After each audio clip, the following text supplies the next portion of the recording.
Osho, Osho.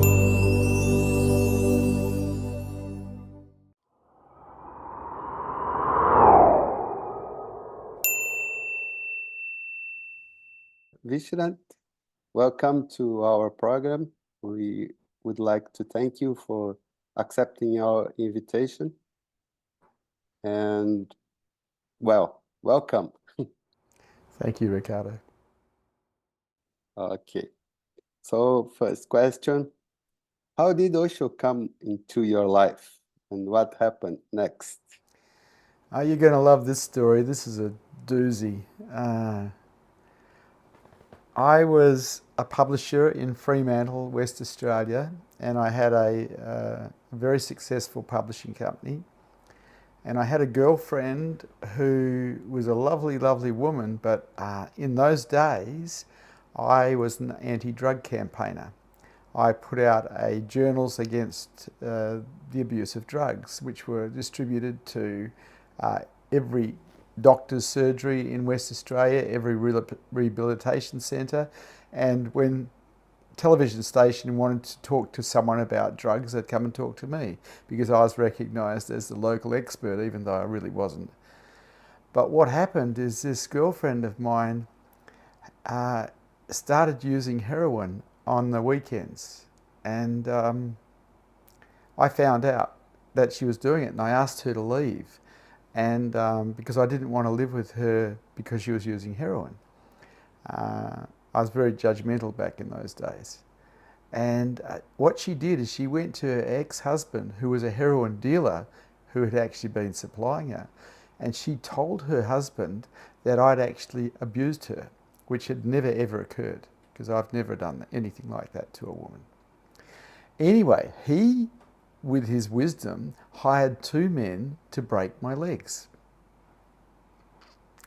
Now, the story goes on. The local police force were friends of mine, and they came to me and they told me that there was a contract out on my legs from some thugs. And they told me how the contract got there as well. That's how I found out about it. And so I had been visiting the Osho Rajneesh restaurant in Fremantle, Zorba the Buddhas, for meals. And I really enjoyed the people and I really enjoyed the food. It was vegetarian food, it was great. And a guy called Indivar was running a group that weekend, an encounter group. And so I ran away from home. I got in my car and I left home. And I went and did this encounter group. My house got vandalised by these guys when they tried to find me. But I ran away to get away from some thugs who wanted to break my legs. While I was in the group, I had a vision. And I'm not the sort of guy who has visions. I'm just not. I'm too pragmatic. And I had this vision where I was looking down this big water pipe, and you could walk down the water pipe. It was so big. And at the end of it was this little Indian guy. And I was looking at him, and I didn't recognize him at first. And then I started to look more closely, and I could see that it was Bhagwan Sri Rajneesh. And he was going, "Come here." And without hesitation, I came. I applied for sannyas immediately. And I was a three-piece suit guy, straight as. I wasn't a hippie, so it was a little bit odd. And that was how I got involved with the Rajneesh organisation. I was running away from people who wanted to break my legs. You tried to save your legs, but he got you into your heart. I felt called. And it was very, very real for me, this calling to come and be his disciple. And the following year, I went to the ranch where he was at the time, and I did 4 months there in mystery school. And this whole thing changed my life, because instead of making myself bigger, better, and more powerful, which I'd been doing in personal growth up until that point, I started to look at undoing everything in the Osho washing machine, where I was just stripping myself down of all these belief systems that had made, well, it used to be Vincent, a really big deal. And it was nice to actually have this different life, a chance at a different way of living. And it was offered to me through the Rajneesh organisation. But that's not how I actually really got to meet him.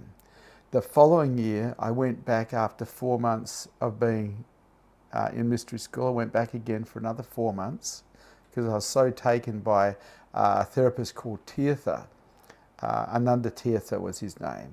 And he was just wonderful. He could see me and he would tell me what he could see. And I couldn't find anyone anywhere in the world that could do that besides him because I was too tricky. The following year, I got to the ranch and I wanted to talk to Osho, but you can't. There was like 2, 3, 4, 5,000 people there, and you couldn't get within 50 meters of him. And I realized that as a publisher, I was a journalist, and I rang up the New York Bulletin from the ranch and told them I was at the ranch, and this was at a time when the National Guard were threatening to come over the fence. And I told them I was a journalist from Australia and that I was there and would they like to hire me. And they hired me on the spot as a journalist, and that gave me a ticket to interview Osho. Now, absolutely in my arrogance, I had no idea what I was dealing with. I didn't know. I just thought he was a really switched on, wise old guy who I loved. But he blew my mind. I sat in front of this guy and he just blew my mind, you know. And then I knew that there was 2 types of people on the planet. People who aren't awake and people who are awake. And he was awake. Yes. Wow. Was it so in the beginnings of 80s? Yeah, I took sannyas in 83 and I went to the ranch in 84 and I went to the ranch in 85 and I eventually went back when he went to India in 89 again to be with him again because I had taken him as my master and I loved him incredibly. He is responsible for changing my life immensely and I have so much gratitude to that man. What's the meaning of your name? Oh, here's another good story. You're going to like this. I was such a smart-ass businessman because I'd been very successful at a young age. I retired when I was 28. And I wrote to the ranch to get a name and I said to them, I would like to come to the ranch and help you run the ranch. In arrogance, you know. And they sent me back a name, Prem Vishrant, which means restful love or relax. I realized it was a message and it was a reasonably hard name for me to take on because I was a Westerner and Vishrant's a very foreign name. But because I loved Osho so much, I saw it as a teaching. I saw it as a sadhana, something I needed to learn to do, which was relax, become restful. As a matter of fact, become restful love. That was a mission, I can tell you, because I was a war machine. As a businessman, I was a war machine, like a Sherman tank. I needed to take all the armour off, take all the weapons down, and be a nobody.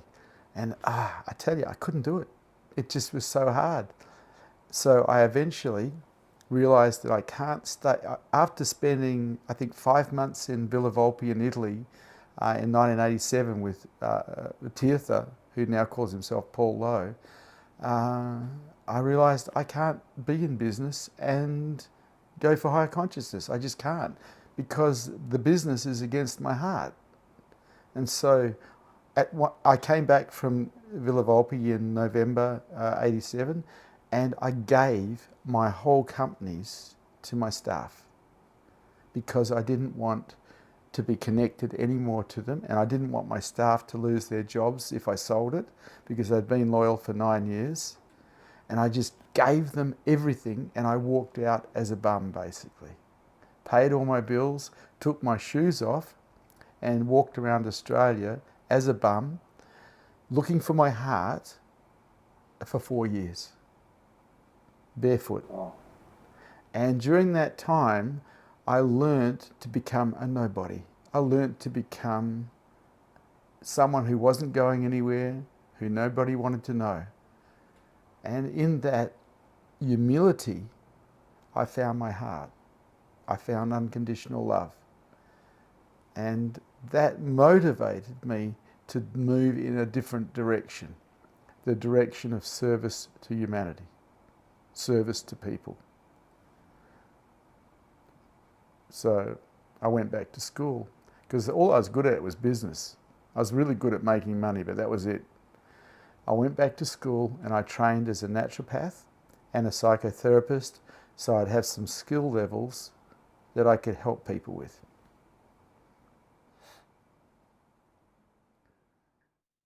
So, first, I want you to tell us a bit more about the interview with Osho.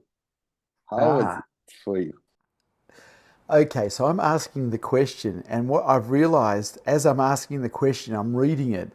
As I'm asking the question, I've realized that I don't know what I've just said, and I don't know what's coming. My mind was so frozen in the moment that I just read word for word for word, looking at him, and then stopping and listening to him. And then my mind was so gone, he then answered all the questions and started talking about all sorts of things. And I made the huge mistake of starting to ask him the same question. And he leaned forward and said, "You're not listening to me." Wow, what a whack with Shakti that was. The guy got me, and he got me good.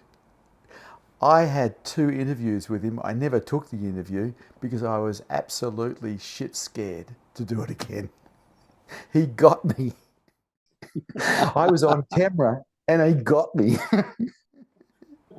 I got so ungrounded while I was on camera, but it changed my life. Within a year and a half of that, I started having satoris, major satoris, finding myself as the universe, finding myself as everything and every particle being love, and knowing full well from then on that I wasn't a mind, I wasn't a body, I was beingness, but I'd come back to ego-based reality because I lost the satori. Well, you can't lose beingness, but I came back to the mind, away from awareness. And I didn't know enough about what I'd found and how I'd got there to actually get back again. I had been inquiring on the waterfront for 4 hours, asking the question, who am I, and answering it and discounting the answer, which is the Zen methodology of self-inquiry. And I was relaxed. I was really cool. I wasn't going anywhere. I wasn't doing anything. And suddenly I found myself as the universe after 4 hours of self-inquiry. And God, it just broke my heart because I realized that it was Osho that had helped with this. He had facilitated me finding myself as truth. How do you repay that? You can't repay it. It's not possible.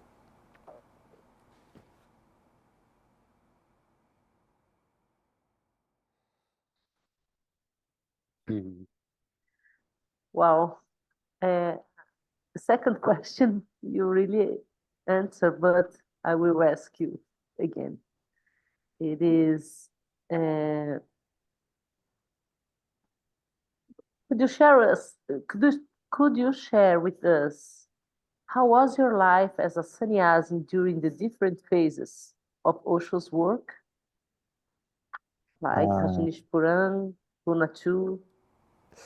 I wasn't in the Puna one, I was in Puna 2. And Puna 2, né? then I was with him again when he came back to Puna. Puna 2 when he went there. I wasn't in Puna 1. I was at the ranch. But I was so out there as a sannyasin because I was a businessman, not a hippie. And so I was driving Porsches and Rolls Royces. And when I got my mala, my first mala, I just covered it in gold and 21 diamonds. And I used to wear red leather and a cape. I was just so ostentatious.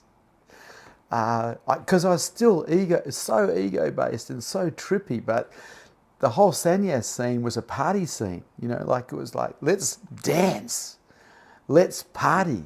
And I just grabbed it and partied and partied and partied and partied. And did dynamic meditation and did Kundalini meditation and did whatever groups came along because I was a group junkie. And I loved it. It was brilliant. I lost a lot of friends because they couldn't get over how weird I'd become. My salesman started complaining to me about how I was behaving. So I had 14 6-foot-high photos of Osho blown up into frames and put them in the 14 offices. And if they didn't like it, they could leave.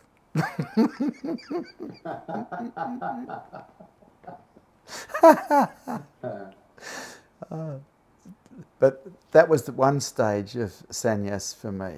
I still had a massive ego. I still had, I didn't really understand him at that stage. It wasn't until he got me in 85 that things started to change, where I started to realize that, hey, there's more to this than just being a Yahoo. And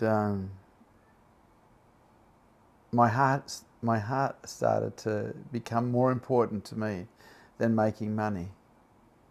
And so when I went again to see him later in 89 before he died, I was there for 5 months. I did mystery school there for 5 months. And I went to satsang every night and darshan. And I could see that he was different. He had changed. He was so frail. He was so weak. And I could see it. It was like he was gliding along rather than walking. And when I'd met him in 85, he was so vital, so in the body. Whereas when I saw him in 89, he was gone. He told me in 85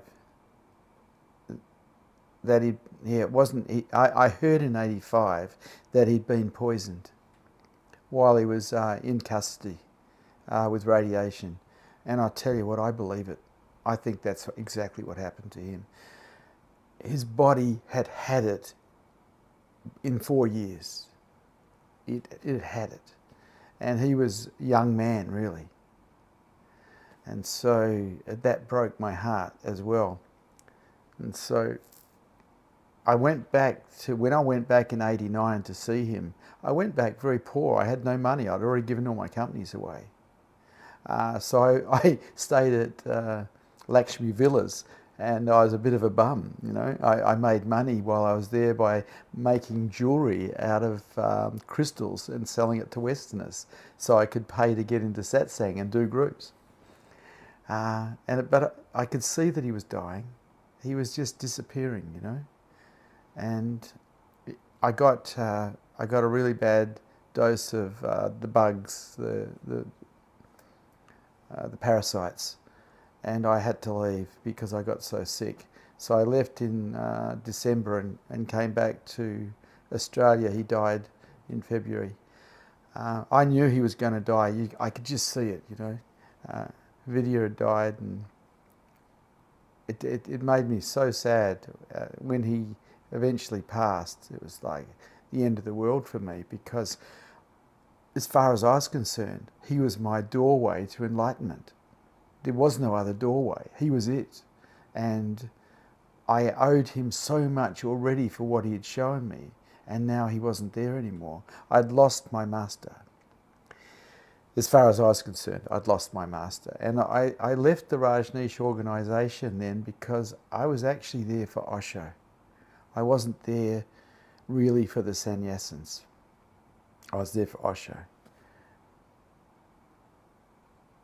And I continued doing his meditations. I continued doing self-inquiry. I continued opening my heart more and more and more, stripping down, taking away all belief systems that created any kind of contraction in me. I was still doing the work. I was still listening to his videos, but he was gone and I'd given up on enlightenment. What I hadn't given up on was the way of the heart, because he was a heart teacher as far as I'm concerned. And I pursued heart by practicing openness, removing every obstacle that was in the way of being open. And I experienced a great deal of love for my client base, for my friends, for my family, because my heart was opened. And it was opened as a result of being with Osho. It wouldn't have happened otherwise.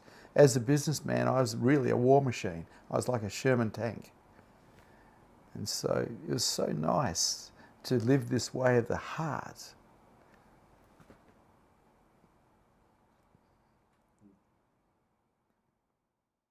So, Vishrant, tell us about your process of awakening. How was it? Ah, How did you get there? well, that's another story. It's a pretty good one.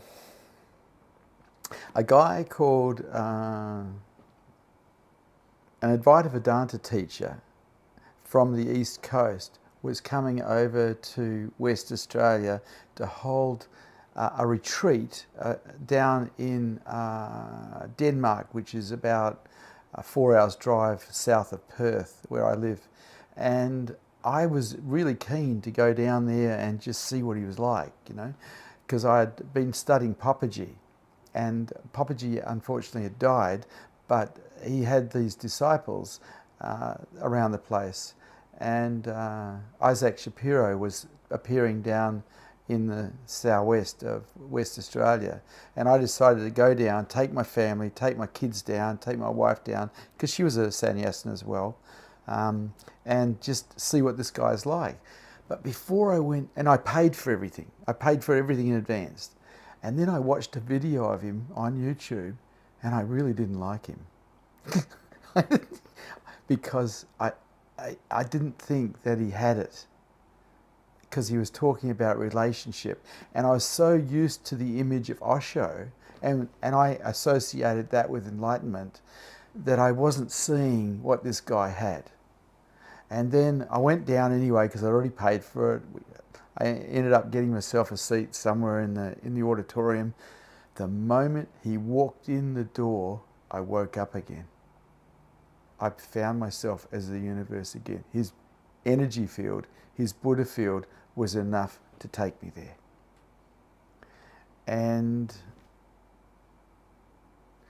after that, it was another 12 months in the presence of another teacher, because I spent that whole year self-inquiring. After I started to wake up, I realized that it was possible again, because I went back to ego-based reality, but I realized it was possible again for me to wake up.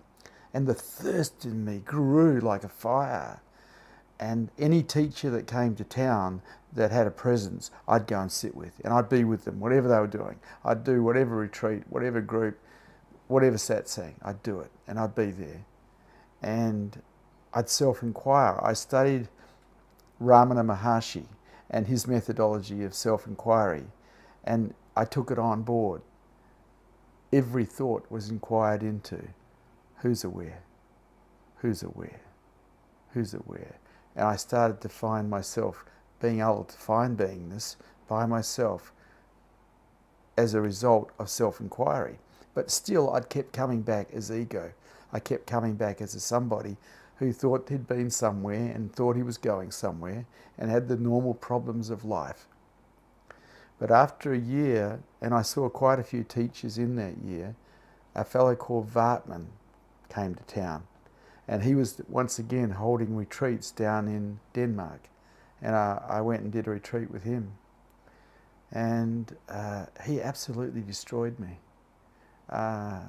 Because I hosted him And I drove him around and I took him out and I fed him.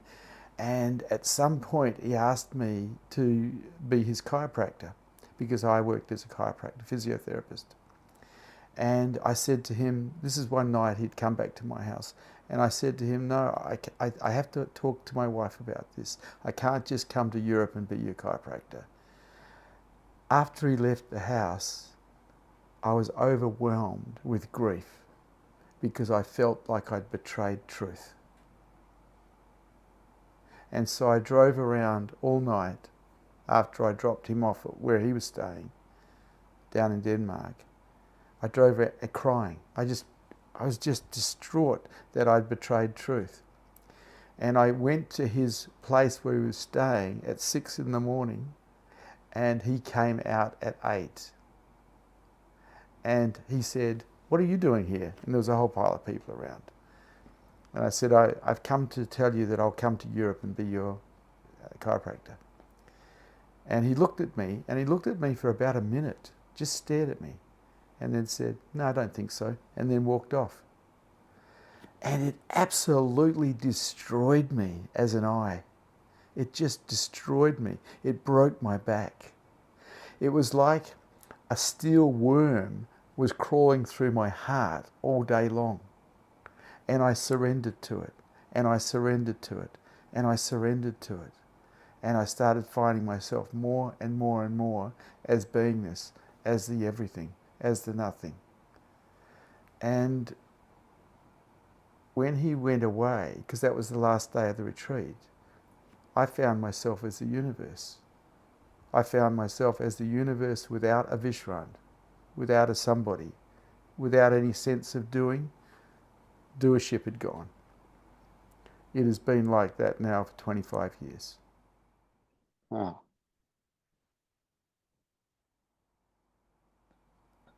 So I play with people like you. I I guess we should come to Australia, yeah? Oh, look, I've come to Brazil. I'm there now. Yes. Wow, yes, please. The thing is, it's like when you find yourself as truth, you are everywhere because you are everything. You're not in one place anymore. Like there's a body here, but there's no identification with it. That disappeared. There's no sense of somebody doing anything here. It's just all happening. I'm blissed. My mind is resting in beingness, blissed out to the max. And I just love you, and I love you, and I just want to share this because this is so beautiful, and this is my master's gift that he gave to me. And this is a continuance of it. They say that Osho died. No, he's alive in his awake sannyasins. He's alive in his sannyasins. He's still here.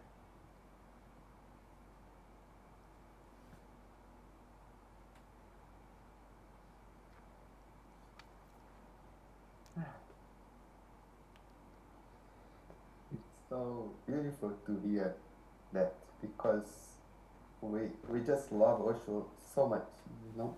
Yeah. And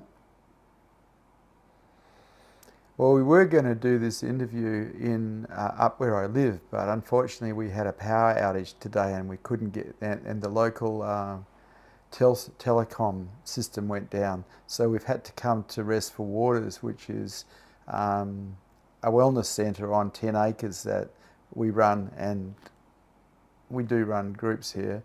We run counselling services here. And so I'm not in my normal place.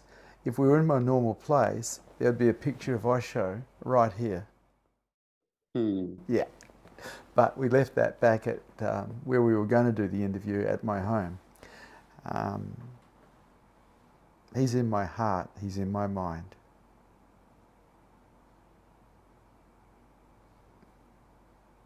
See, I see this is what he wanted. He wanted his sannyasins to wake up and spread what he was spreading, the freedom. Zorba the Buddha, the new man. How do you see Osho and his legacy today? Ah, you're looking at it. Ah, And I'm also looking at it. ah, Yes. This is his legacy. He was a great master, and it hasn't stopped. People might think it has, but it hasn't stopped. It's just taken different forms. This body is a Westerner's body. I still like Indian food though, but it's a Western body and it's teaching the same thing in a Western way. My teaching is very pragmatic. I've taken all the smells and bells out of it. I've produced it basically for Westerners, so it doesn't put people off. I don't call myself a spiritual teacher anymore.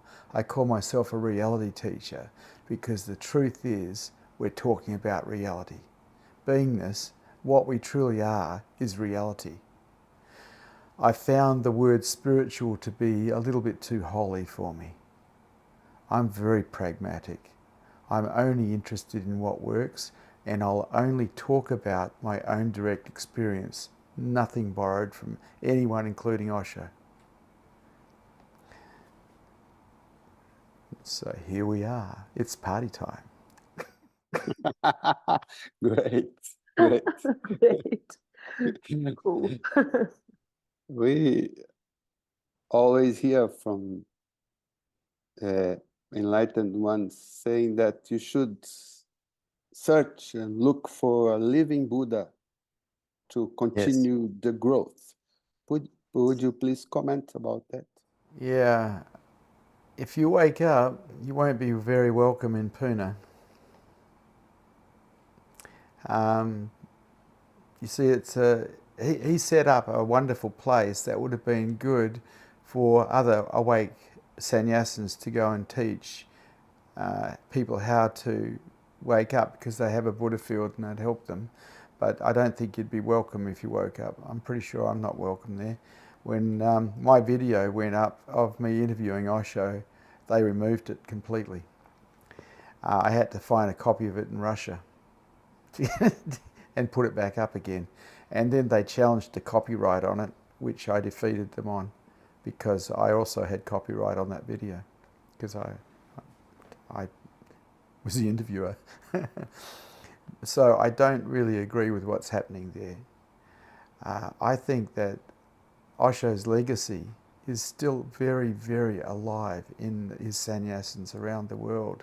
The love is there, you know, and as long as the love is there, the message is going to be put out. We're going to actually we talk about it. We run things like what I'm running here in Perth, West Australia, to a group of sannyasins. Some of them are sannyasins of Osho, some of them aren't. They're all sannyasins of mine, but it's the same. It's not different. It's the same. I teach the way of the love, the way of the heart, love. That's what I teach. And I teach it through the different meditations, the different practices of openness, self-inquiry. We have a washing machine here also. And it has a tumble dryer and a wringer. It works, because one of the things that happens when you're awake is you can't stop telling the truth. You'd rather die. And the truth is very simple. We are beingness, all of us. We are all one. From my perspective, I'm talking to beautiful parts of myself who live in Brazil.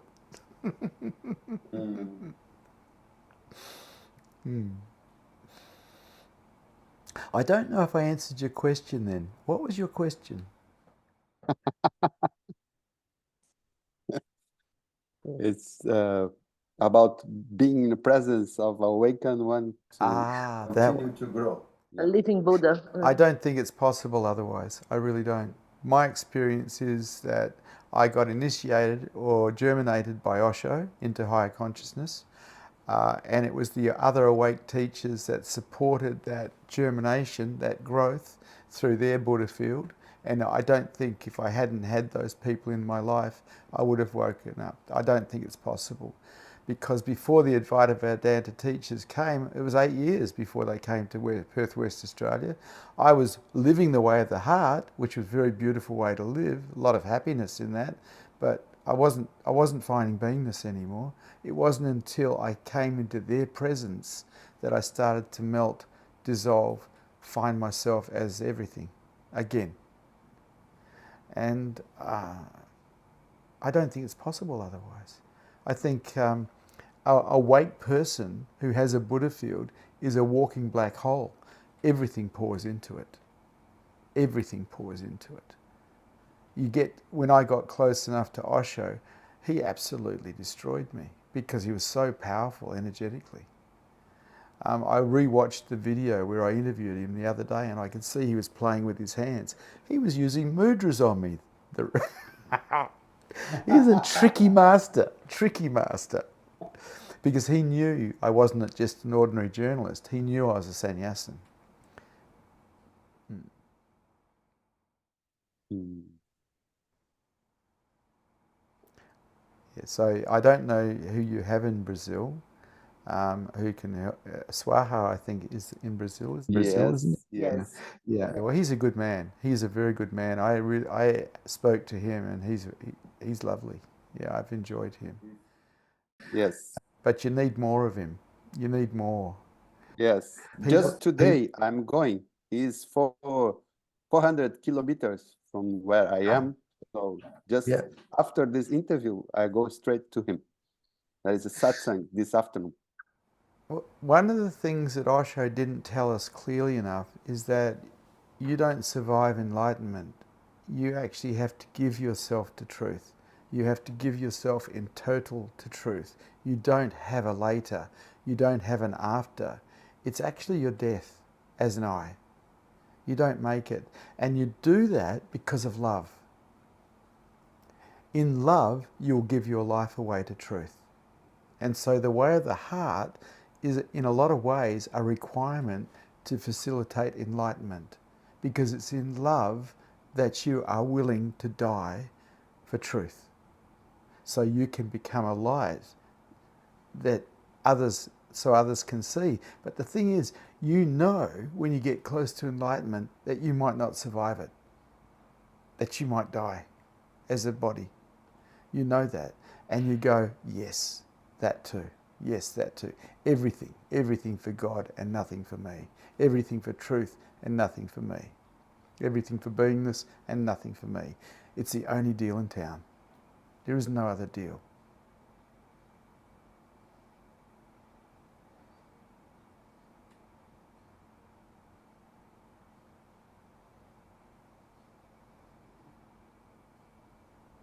There is no such thing as selfish enlightenment.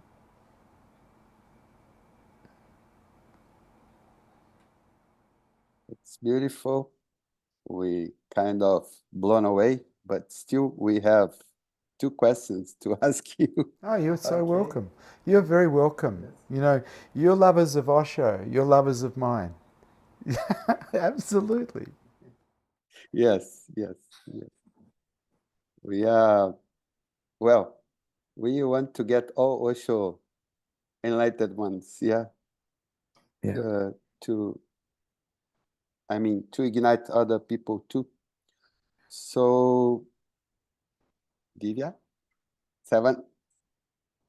Could you tell us about your work as a spiritual teacher? As a And reality how does it teacher. evolve? Meetings and retreats and Okay. all kinds of. Yeah. I hold at the moment 8 meetings a week. 4 of them are for the public, where anyone can come online or come to a meeting, and 4 of them are basically private. They're for sannyasins only, and they're mystery school, whereas things are a lot more intense because people are getting undone, and they actually come every satsang, and so they get undone and they get undone and they get undone, because it is an undoing process. Satsang is a destructive process. It's not a building up, making people bigger, better and more powerful. It's not personal growth. It's an undoing process, and that's probably not suitable to the general public. The general public just want to hear nice stories, and I tell the nice stories like Osho did. Come a little bit closer, come a little bit closer, because it's when you get close to someone who's awake that things really start bubbling, because everything inside of you gets undone and starts pouring out. And that's when dynamic and kundalini come in very handy, because it helps clear the stuff that's coming out. So it's a little different. So 8 times a week we have meetings. Some of them are 1.5 hours long, some of them are 1 hour long. During the rest of the day, I'm with my students. Different students, but I'm with them, and it's always satsang, because satsang is 24 hours a day. It's not a set time during the day, it's all day long and night. And so I have people with me all the time, because I want to give them the best chance of raising their consciousness levels towards enlightenment and finding heart. And we have retreats, 5 a year, some 4-day ones, I think 3 4-day ones and 2 7-day ones. And they're residential, people can come and stay. A lot of it nowadays is actually done online, because people are in other countries. They can Zoom in, or they can find me on YouTube, or nowadays TikTok. I've only just gone on to TikTok, because I don't like it, but I've only just gone on it, and we got 160,000 views in one day on TikTok. It was like, wow. Whoa, that's pretty good. So I have a lovely team of sannyasins who actually work promoting what's here, the same as Osho did. He had a promotion team as well. Well, we have a promotion team here, because it really is about getting the word out, getting the message out, getting the Dharma out. And the work is very repetitive though. Osho had magical ways of repeating himself over and over and over again to sound interesting.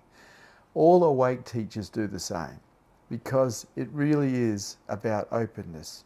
It's about learning acceptance, learning let go. The more we can learn about acceptance and let go, the faster we can move to a state of unconditional surrender, which is a non-doing. And a mind that is capable of unconditional surrender is a mind that is capable of supporting enlightenment.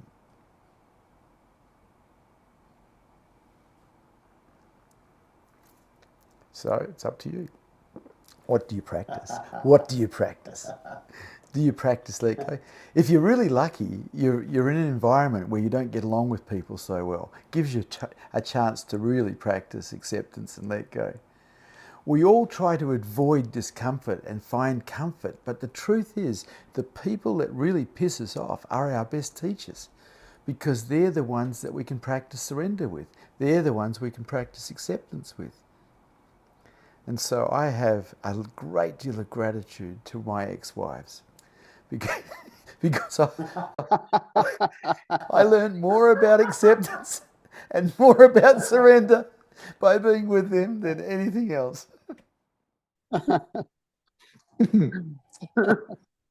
Great. So, continuing, just to end this interview, this beautiful interview, what advice would you give to new and old seekers about the path? Old seekers, you mean old sannyasins? Sannyasins or not sannyasins? They need to find a living master.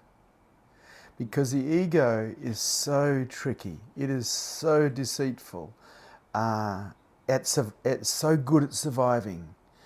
And when you find a living master, the living master has your demise in mind.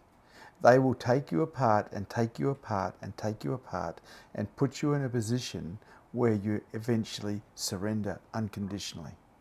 And if they're not doing that, they're probably not doing the right thing, because it's only in unconditional surrender that we can find ourselves as truth. When we're really, really, really gone. Living teachers are rare. If you can find one to be online with, or if you can find one to be in person with, you're very lucky. It's not such a good idea to be with the really big teachers, because you fall between the cracks. You don't get noticed. If you can find someone who's relatively small and awake, you've found a real gem in this world. Just being in their presence might be enough. Before awakening, I was taking my whole family up to Rishikesh to sit with the Mona teachers, which are awake human beings, but they don't actually talk. They're silent, because Mona means silent. And I was going to live up in Rishikesh for 6 months because I'd saved enough money to do that. And then the Advaita Vedanta teachers turned up in Perth, so I never went.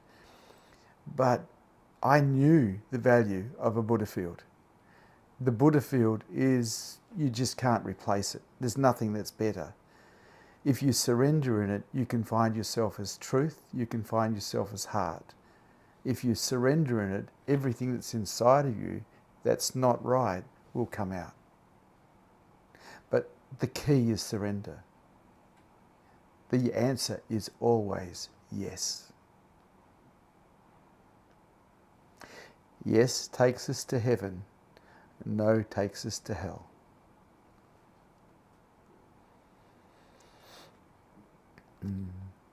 You know, some of the teachers that I had, I didn't even like, because I didn't like their personalities, but they had the Buddha field. And I knew what that was worth. I knew how rare that was. And so I would get as close as I could. I hosted a lot of these teachers. I had them stay at my home. I drove them around. I fed them. I did whatever I could to be close to them, because I knew the value of the Buddha field. And I was interested in waking up. I was interested in getting free from this mind, the bars of which used to be made of fear. I haven't experienced fear in 25 years. It all disappeared when the ego dropped. The survival mechanism died. And I have my eyes on you. Crosshairs. Because you're interested. Anyone who's thirsty, I'm interested in. Anybody who's thirsty. Because they're the only ones who can get free. The thirsty ones. The ones who are willing to do whatever it takes to get free. They're the ones. And they're the ones all the awake ones are looking for. They're the ones Osho is looking for. The thirsty ones.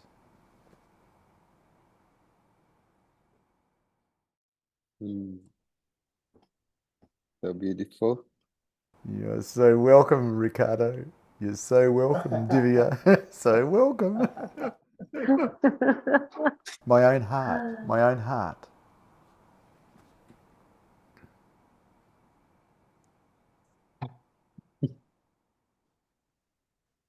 So one more question.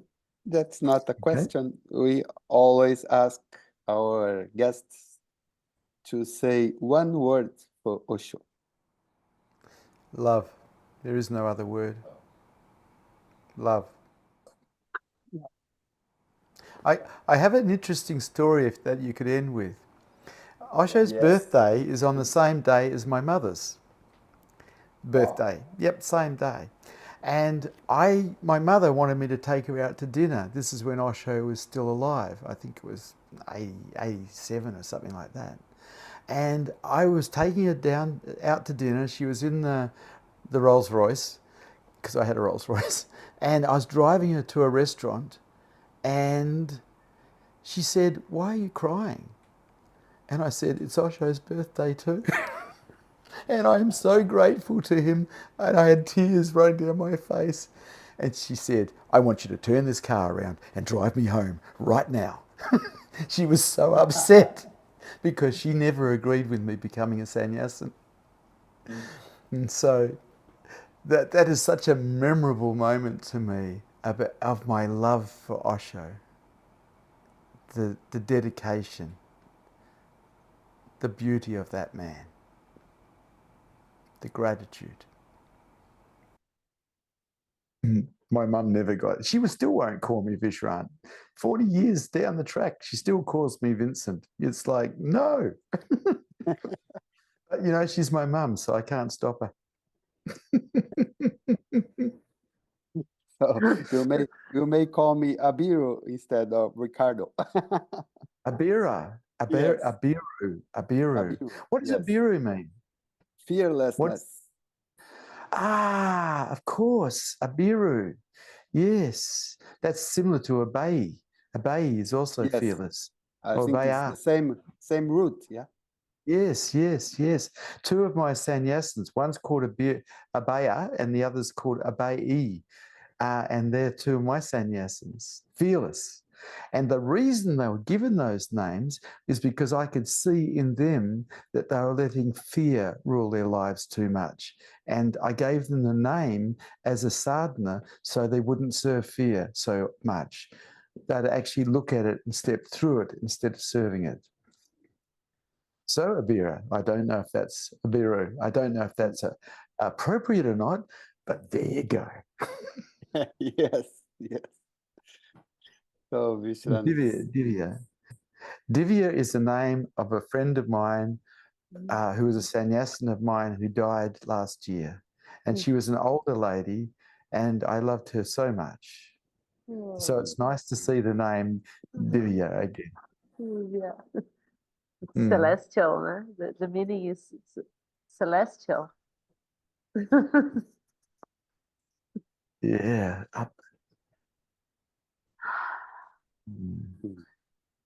We are one. Yes, yes, yes. Thank Correct you so answer. much. Thank you, thank you, thank you so much. Thank you so much, Vishrant. We loved this interview so much to be with you. We don't want to say goodbye. Yes, we don't want to end this interview. Well, how I usually end a meeting like this is thank you for satsang. It's good to see you brave hearts here today.